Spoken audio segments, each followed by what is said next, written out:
Good evening, everyone. This is a short, shaky one, as it is New Year's Eve, and I was a bit later than I was expecting to be. A bit of stuff to get done today, considering it is New Year's Eve. So, yeah, things didn't go exactly as I had planned, but, oops. I forgot to mute my computer. Well, these things happen. So yeah,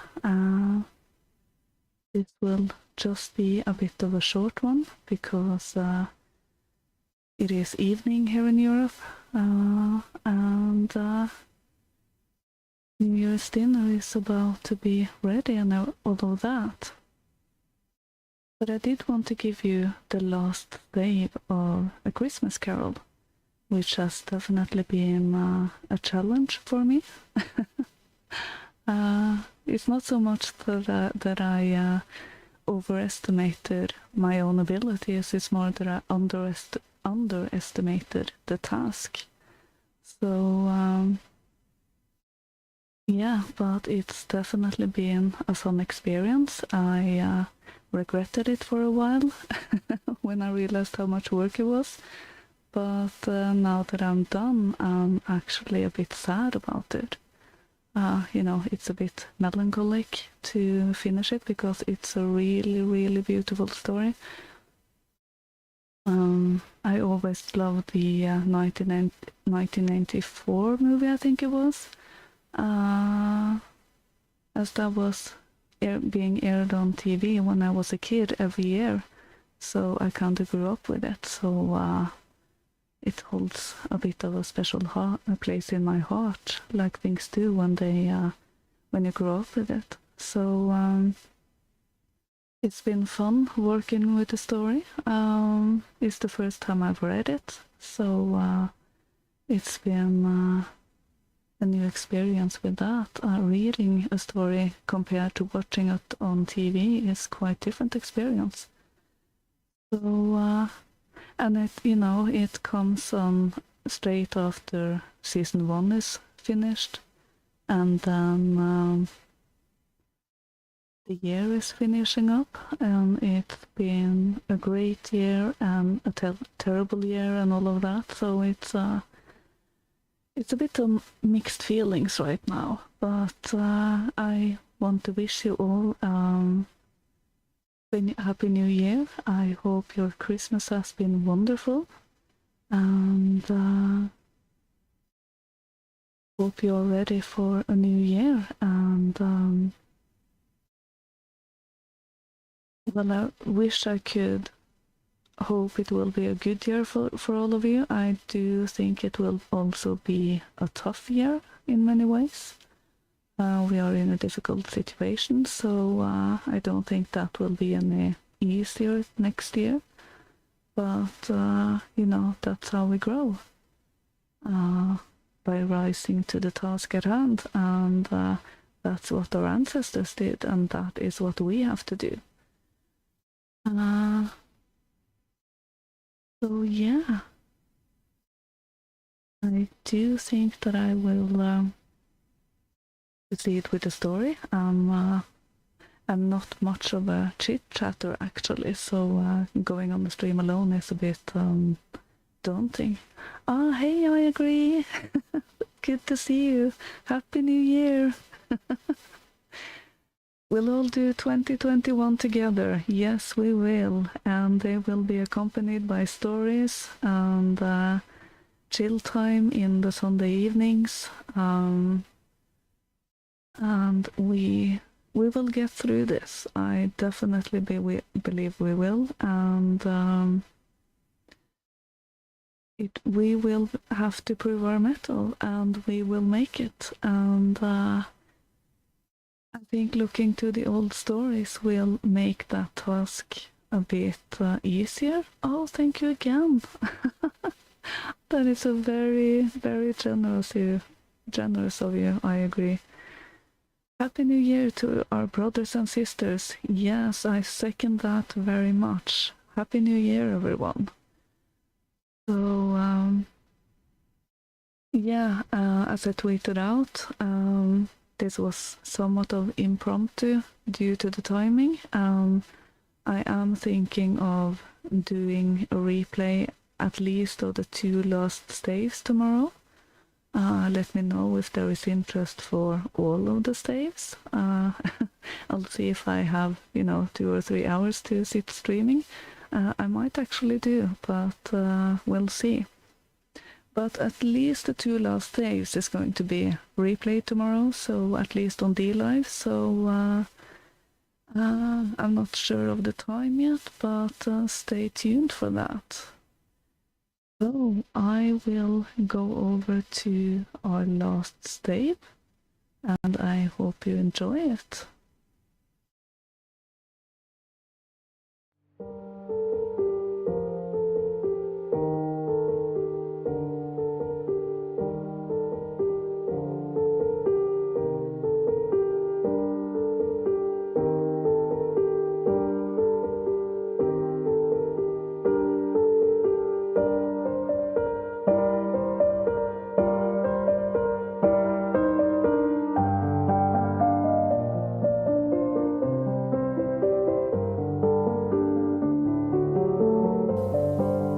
A Christmas Carol by Charles Dickens.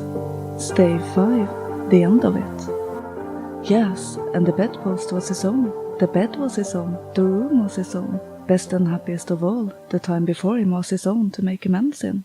I will live in the past, the present and the future, Scrooge repeated as he scrambled out of bed. The spirits of all three shall strive within me. O Jacob Marley, heaven and the Christmas time be praised for this. I say it on my knees, old Jacob, on my knees. He was so fluttered and so glowing with his good intention that his broken voice would scarcely answer to his call. He had been sobbing violently in his conflict with the spirit, and his face was wet with tears. "They are not torn down," cried Scrooge, folding one of his bed curtains in his arms. "They are not torn down, rings and all. They are here, I am here. The shadows of the things that would have been may be dispelled. They will be, I know they will." His hands were busy with his garments all this time, turning them inside out, putting them on upside down, tearing them, mislaying them, making them parties to every kind of extravagance. "I don't know what to do," cried Scrooge, laughing and crying in the same breath, and making a perfect coon of himself with his stockings. "I am as light as a feather, I am as happy as an angel, I am as merry as a schoolboy, I am as giddy as a drunken man. A Merry Christmas to everybody, a Happy New Year to all the world. Hello there, woo, hello!" He had frisked into the sitting room and was now standing there, perfectly winded. "There's the saucepan that the gruel was in," cried Scrooge, starting off again, and going round the fireplace. "There's the door by which the ghost of Jacob Marley entered. There's the corner where the ghost of Christmas present sat. There's the window where I saw the wandering spirits. It's all right, it's all true, it all happened. Ha ha ha!" Really, for a man who had been out of practice for so many years, it was a splendid laugh, a most illustrious laugh, the father of a long, long line of brilliant laughs. "I don't know what day of the month it is," said Scrooge. "I don't know how long I've been among the spirits. I don't know anything. I'm quite a baby. Never mind, I don't care. I'd rather be a baby. Hello, woo, hello there." He was checked in his transport by the churches ringing out the lustrious peals he had ever heard. Clash, clang, hammer, ding, dong, bell, bell, dong, ding, hammer, clang, clash. Oh, glorious, glorious! Running to the window, he opened it and put out his head. No fog, no mist. Clear, bright, jovial, stirring, cold, cold, piping for the blood to dance to. Golden sunlight, heavenly sky, sweet fresh air, merry bells. Oh, glorious, glorious! "What's the day?" cried Scrooge, calling down to a boy in Sunday clothes, who perhaps had loitered in to look about him. "Eh?" returned the boy, with all his might of wonder. "What's the day, my fine fellow?" said Scrooge. "Today?" replied the boy. "Why, it's Christmas Day." "It's Christmas Day," said Scrooge to himself. "I haven't missed it. The spirits had done it all in one night. They can do anything they like. Of course they can. Of course they can. Hello, my fine fellow. Hello, returned the boy. Do you know the poulterers in the next street but one, at the corner? Scrooge inquired. I should hope I did, replied the lad. An intelligent boy, said Scrooge. A remarkable boy. Do you know whether they have sold the prize turkey that was hanging up there? Not the little prize turkey, the big one. What, the one as big as me? Returned the boy. What a delightful boy, said Scrooge. It's a pleasure to talk to him. Yes, my buck. It's hanging there now, replied the boy. Is it? Said Scrooge. Go and buy it. Walker, exclaimed the boy. No, no, said Scrooge. I am in earnest. Go and buy it, and tell them to bring it here, that I may give them the direction where to take it. Come back with the man, and I'll give you a shilling. Come back with him in less than 5 minutes, and I'll give you half a crown. The boy was off like a shot. He must have had a steady hand at the trigger who could have got the shot off half as fast. I'll send it to Bob Cratchit's, whispered Scrooge, rubbing his hands and splitting with a laugh. He shan't know who sends it. It's twice the size of Tiny Tim. Joe Miller never made such a joke as sending it to Bob's will be. The hand in which he wrote the address was not a steady one, but write it he did, somehow, and went downstairs to open the street door, ready for the coming of the poulterer's man. As he stood there, waiting his arrival, the knocker caught his eye. I shall love it as long as I live, cried Scrooge, patting it with his hand. I scarcely ever looked at it before. What an honest expression it has in its face. It's a wonderful knocker. Here's the turkey. Hello! Whoo! How are you? Merry Christmas! It was a turkey. He could never have stood upon his legs, that bird. He must have snapped them short off in a minute, like sticks of sealing wax. Why, it's impossible to carry that to Camden Town, said Scrooge. You must have a cab.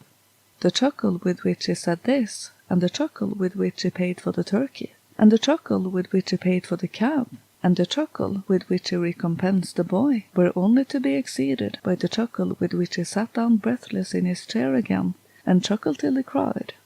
Shaving was not an easy task, for his hand continued to shake very much, and shaving requires attention, even when you don't dance while you're at it. But if he had cut the end of his nose off, he would have put a piece of sticking plaster on it and been quite satisfied. He dressed himself in all his best and at last got out into the streets. The people were by this time pouring forth, as he had seen them with the ghost of Christmas present, and walking with his hands behind him, Scrooge regarded every one with a delighted smile. He looked so irresistibly pleasant in a word that 3 or 4 good-humoured fellows said, "Good morning, sir. A Merry Christmas to you." And Scrooge said often afterwards that of all the blithe sounds he had ever heard, those were the blithest in his ears. He had not gone far, when coming on towards him, he beheld the portly gentleman who had walked into his counting-house the day before, and said, "Scrooge and Marley's, I believe?" It sent a pang across his heart to think how this old gentleman would look upon him when they met. He knew what path lay straight before him, and he took it. "My dear sir," said Scrooge, quickening his pace and taking the old gentleman by both hands. "How do you do? I hope you succeeded yesterday. It was very kind of you. A Merry Christmas to you, sir." "Mr. Scrooge?" "Yes," said Scrooge, "that is my name, and I fear it may not be pleasant to you. Allow me to ask your pardon, and will you have the goodness—" Here Scrooge whispered in his ear. "Lord bless me!" cried the gentleman, as if his breath were taken away. "My dear Mr. Scrooge, are you serious?" "If you please," said Scrooge, "not a farthing less. A great many back payments are included in it, I assure you. Will you do me that favour?" "My dear sir," said the other, shaking hands with him, "I don't know what to say to such magnificence." "Don't say anything, please," retorted Scrooge. "Come and see me. Will you come and see me?" "I will," cried the old gentleman, and it was clear he meant to do it. "Thank you," said Scrooge. "I am much obliged to you. Thank you 50 times. Bless you." He went to church and walked about the streets and watched the people hurrying to and fro, and patted children on the head and questioned beggars, and looked down into the kitchens of houses and up to the windows, and found that everything could yield him pleasure. He had never dreamed that any walk, that anything, could give him so much happiness. In the afternoon he turned his steps towards his nephew's house. He passed the door a dozen times before he had the courage to go up and knock. He made a dash and did it. "Is the master at home, my dear?" said Scrooge to the girl. "Nice girl, very." "Yes, sir." "Where is he, my love?" said Scrooge. "He's in the dining room, sir, along with mistress. I'll show you upstairs, if you please." "Thank you, he knows me," said Scrooge, with his hand all ready on the dining room lock. "I'll go in here, my dear." He turned it gently and sidled his face in around the door. They were looking at the table, which was spread out in great array, for these young housekeepers are always nervous on such points, and like to see that everything is right. "Fred," said Scrooge. Dear heart alive, how his niece by marriage started! Scrooge had forgotten for the moment about her sitting in the corner with a footstool, or he wouldn't have done it on any account. "Bless my soul!" cried Fred. "Who's that?" "It is I, your Uncle Scrooge. I have come to dinner. Will you let me in, Fred?" "Let him in? It is a mercy he didn't shake his arm off. He was at home in 5 minutes. Nothing could be heartier. His niece looked just the same. So did Topper when he came. So did the plump sister when she came. So did everyone when they came.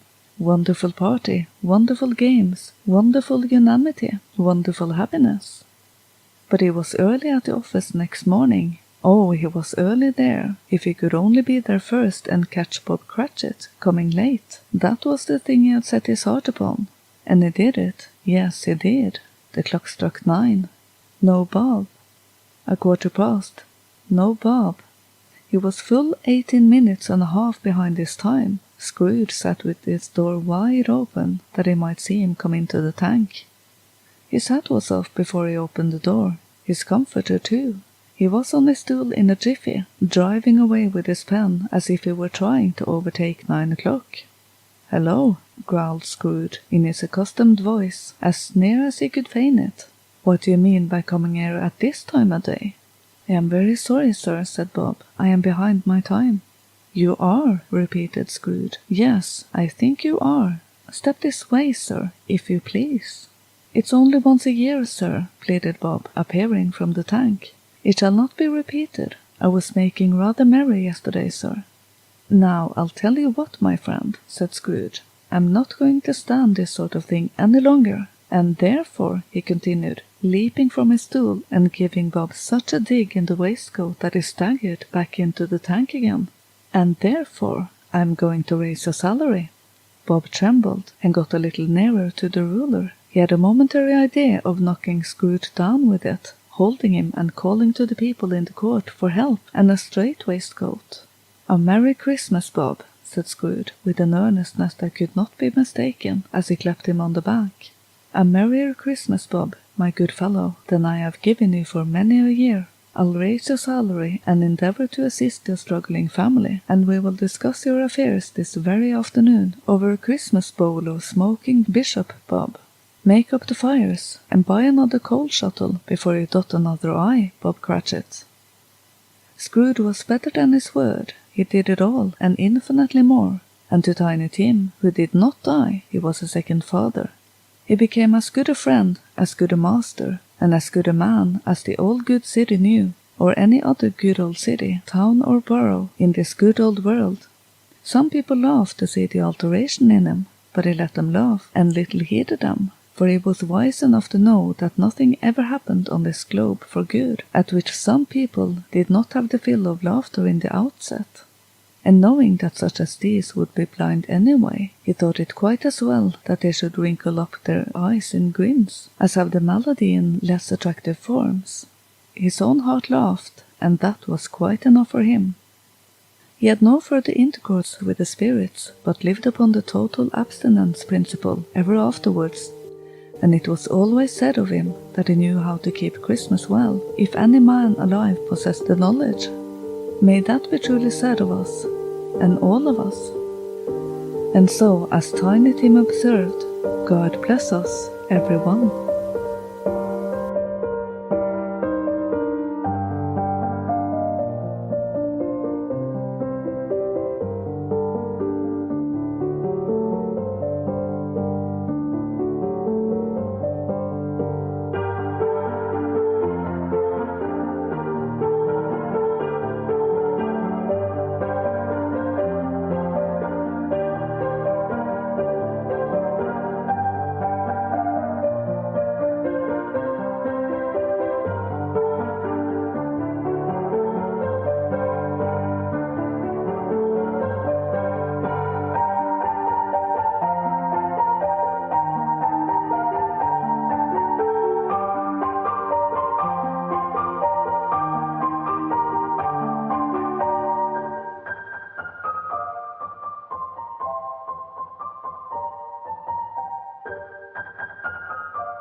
Okay, so that was the end of it.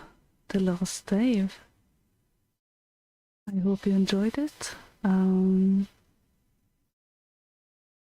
It wasn't as long as the other ones, so as I said earlier, tomorrow I will probably do a replay of the two last staves as they aren't so long. I do hope to see you around, Tammy, for the replays, but I understand busy days, I have them myself. Yeah, you might hear some fireworks in the background. People are firing up for the children right now, so then it will get quiet for a bit before the big show on at midnight. So yeah, I definitely have to say it's been an interesting Christmas. I was planning on taking time off and taking it easy, and then I got a bright idea to take on Dickens. But it's been fun. I suspect my reading has improved during the stays. It's been a sharp learning curve for me, so in one way I want to do it again. So, but not right now. My voice needs a bit of a rest.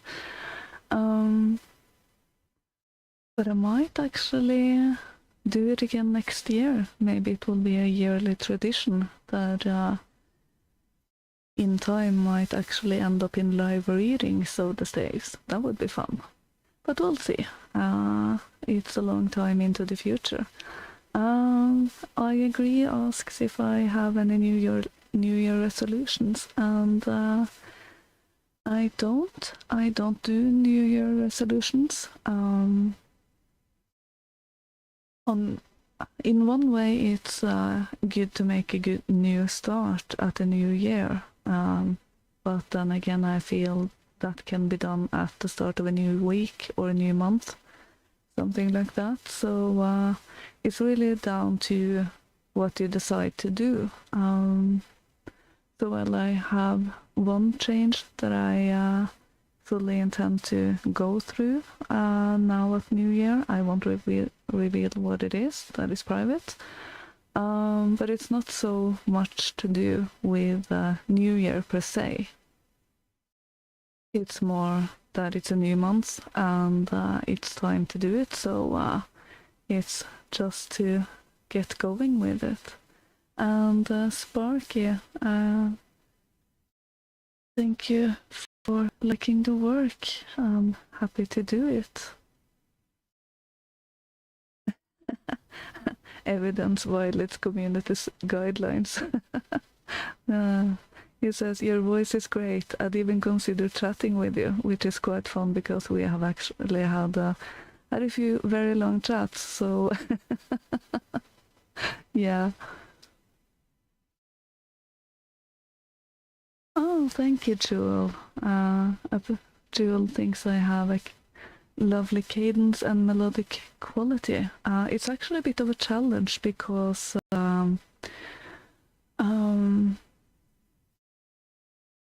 I want to try to pronounce the words as correctly as possible, of course, but mixing Norwegian cadence with English cadence, it sort of turns into its own melody of sorts. I'm not sure quite why that happens or how it happens, but it is what it is. So I guess it becomes a bit more melodic in your ears, but I'm glad to hear it. I definitely try to avoid the stereotypical Norwegian accent because that is definitely horrible, so I wouldn't be able to listen to myself at all. So but I can actually feel my voice is my vocal cords and larynx and everything, that is definitely going through a hard training exercise these days. So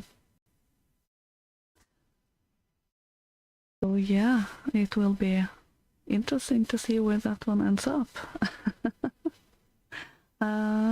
However, I have really enjoyed doing this, so I hope you have enjoyed it as well. I can't promise this last day will be up on YouTube today, but I will get it up tomorrow. I might put all the staves into one long video. I'm not quite sure yet. It might be a bit of a work, and I'm not quite sure how to do it. Just technically. Ooh, fireworks. Non-fake news. We must secure the existence of our people and the future for white children. Yes, we do. The 14 words. Long live the 14 words. So yeah, I'm not sure we will have a new story or something for tomorrow. I will need to rest my voice for a bit. I haven't remembered to ask Katrina if she has a story or two up her sleeve, but perhaps. If not, I will do the replay of these if there is interest, at least on DLive. Well, you can go on replays manually. I do like to do a rerun manually for me. You know, it's a bit cozy to do it, and we don't have the rerun function yet, so it will have to be done manually. But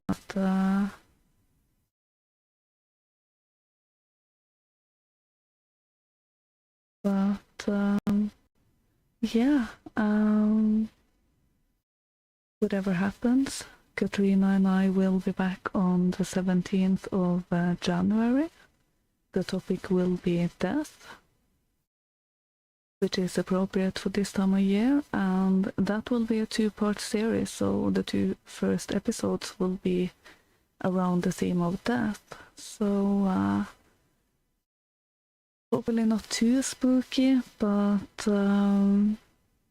hopefully interesting, and for one or both of them we also have a couple of guests lined up, so that will be interesting.